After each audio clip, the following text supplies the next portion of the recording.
بسم اللہ الرحمن الرحیم، اللہ کے نام سے شروع جو بڑا مہربان نہایت رحم والا۔ بسم اللہ الرحمن الرحیم۔ آج کی ویڈیو کے اندر چند ایسی باتیں سنیں گے جن کی وجہ سے ہم اپنی قربانی کو ضائع کر دیتے ہیں، بلکہ بعض اوقات ایسی چیزیں بھی ہوتی ہیں جو حرام ہوتی ہیں جن کے بارے میں ہمیں معلوم نہیں ہوتا۔ سب سے پہلے وہ باتیں جن کی وجہ سے ہم اپنی قربانی کو ضائع کر بیٹھتے ہیں۔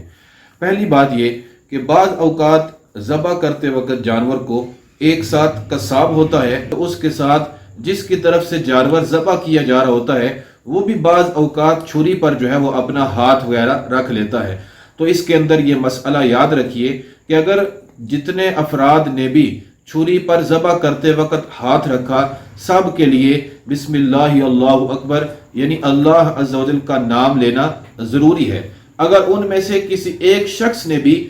ذبح کرتے وقت اللہ عز و جل کا نام نہ لیا تو اس طرح جانور جو ہے وہ حلال نہیں ہوگا۔ تو یہ بہت ہی اہم مسئلہ ہے، اس کو ذہن نشین کر لیں کہ ہمارے ہاں عموماً ایسا ہوتا ہے کہ ایک قصاب جو ہے وہ ذبح کر رہا ہوتا ہے، دوسرا جس کی طرف سے وہ حصہ ہو یا جس کی طرف سے وہ جانور ذبح کیا جا رہا ہے وہ بھی جو ہے ساتھ اس چھری پر جو ہے وہ ہاتھ وغیرہ رکھ لیتا ہے۔ اگرچہ صرف اس نے ہاتھ ہی رکھا ہوا ہے، پھر بھی اس پر اللہ عز و جل کا نام لینا یہ ضروری ہے۔ اگر ایسا نہ کیا تو وہ جانور جو ہے حلال نہ ہوگا بلکہ حرام ہو جائے گا۔ تو یاد رکھیے اس مسئلے کو، ذبح کرتے وقت جتنے افراد نے بھی چھری پر ہاتھ رکھا سب کے لیے بسم اللہ الرحمن الرحیم پڑھنا لازمی ہے۔ دوسرا مسئلہ جس کی وجہ سے ہم اپنی قربانیوں کو ضائع کر بیٹھتے ہیں وہ یہ ہے کہ بعض اوقات جو ہے انسان گوشت حاصل کرنے کی نیت کر لیتا ہے۔ جس طرح ایک گھر کے اندر جو ہے وہ اگر بڑا جانور ذبح کیا جا رہا ہے، گائے وغیرہ بھینس وغیرہ ذبح کی جا رہی ہے،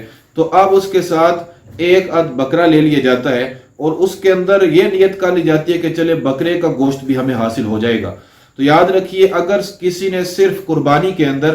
گوشت حاصل کرنے کی نیت کی، اگر قربانی کی نیت نہیں تھی، سنت ابراہیمی کی ادائیگی کی نیت نہیں تھی، اللہ عز و جل کے لیے قربانی کی نیت نہ کی بلکہ صرف گوشت حاصل کرنے کی نیت کی، تو یاد رکھیے اس طرح قربانی کرنے سے اس کی قربانی ادا نہیں ہوگی۔ اور اگر بھینس کے اندر بھی اس نے حصہ شامل کیا اس نیت سے کہ میں گوشت حاصل کروں گا، تو اس کی وجہ سے باقی جتنے افراد کا حصہ اس کے اندر شامل تھا ان کی طرف سے بھی قربانی نہیں ہوگی۔ تو یاد رکھیے جب بھی آپ نے قربانی کرنی ہے تو اس کے اندر یہ نیت کیجئے کہ میں سنت ابراہیمی کی ادائیگی کے لیے قربانی کر رہا ہوں، اللہ عز و جل کی رضا اور خوشنودی حاصل کرنے کے لیے، ثواب کے حصول کے لیے قربانی کر رہا ہوں، اور جو مجھ پر قربانی واجب ہے لازم ہے اس کی ادائیگی کے لیے قربانی کر رہا ہوں۔ تو یہ مسئلہ بھی یاد رکھیے کہ ہرگز صرف گوشت حاصل کرنے کی نیت نہ کیجیے۔ اور بعض اوقات جو تیسری ہم خرابی کرتے ہیں وہ یہ ہے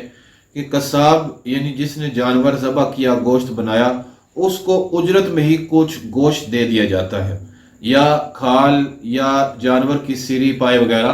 اجرت کے طور پر دے دیے جاتے ہیں۔ تو یاد رکھیے ایسا کرنا حرام ہے، بلکہ جانور کے لیے جو ذبح کیا اس نے یا گوشت بنایا،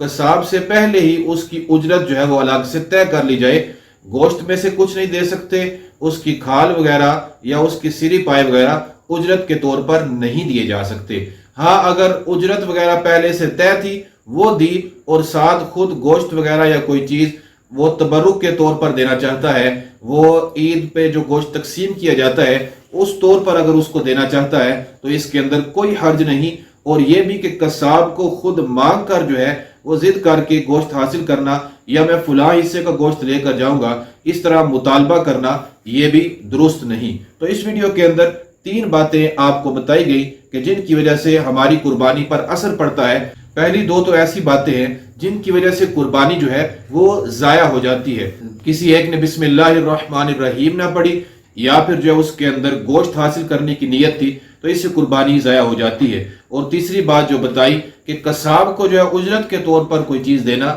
تو ایسا کرنا حرام ہے۔ ان باتوں سے بچتے رہیے، اپنی دعاؤں میں JTN پروڈکشن کو عید کے موقع پر یاد رکھیے۔